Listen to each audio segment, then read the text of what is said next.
Social media کا یہ دور انسان کو آزاد خیال بناتا جا رہا ہے،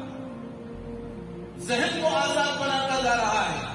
دوستی کے نام پر غیر محرموں کے ساتھ تعلقات، بات چیت، ان سے ملاقاتیں یہ ایک عام چیز بن گئی ہے.